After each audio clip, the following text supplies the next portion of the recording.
This is the most expensive and complicated motorcade in the world. With around 50 vehicles and over 100 personnel, the United States presidential motorcade has a single objective: keep the president alive. At the heart of the motorcade is the car that carries the president himself, known as the Beast. But it's less of a limo and more of a comfy tank. The Beast costs around $1.5 million and weighs in at a whopping 20,000 pounds, which is about the same weight as a Tyrannosaurus Rex. The doors are 8-inch thick, the windows will stop a bullet from a Magnum, and the floor is built on a modified truck bed with armor floor plates to protect from bombs and grenades. It's even hermetically sealed to prevent biological attacks with its own oxygen supply. On board, you'll find rocket-powered grenades, night vision optics, a tear gas cannon, pump-action shotguns, and even 2 litres of the president's blood type. But as we all know, it's not just one car that keeps the president moving. In fact,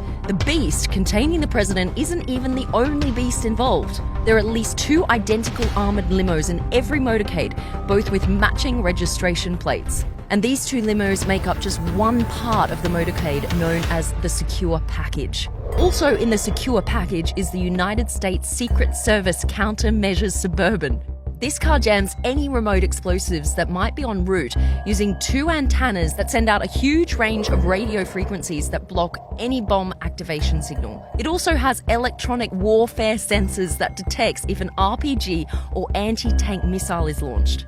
After that comes 3 separate SUVs with one distinct difference. 2 of them have their rear window open and 1 doesn't. These 2 SUVs are called the Halfback and the Cat Car. If the president's in danger, it's the job of the Halfback to defend the Beast and the job of the Cat Car to take the fight to the insurgents. The reason their rear window is open? Well, that's so the rear-facing passengers can open fire at a moment's notice. The car with the closed rear window is the control car. The control car carries the most essential staff, such as the president's military aide and doctor.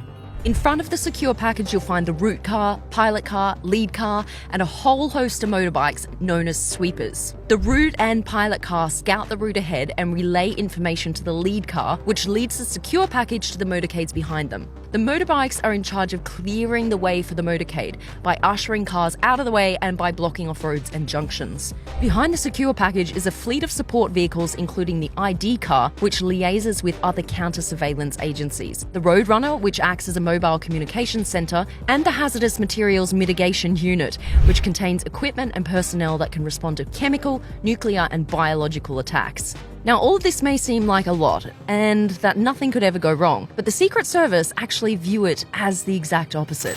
To them, the safest motorcade is no motorcade. Travelling by car is seen as one of the moments when the president is at their most vulnerable, so the motorcade will only be used for journeys of 30 minutes or less. For everything else, there's Marine One and Air Force One. It's estimated that one trip, which takes around an hour, costs over $150,000. So in short, it's an expensive business protecting the most powerful person in the world. But many would argue it's a small price to pay.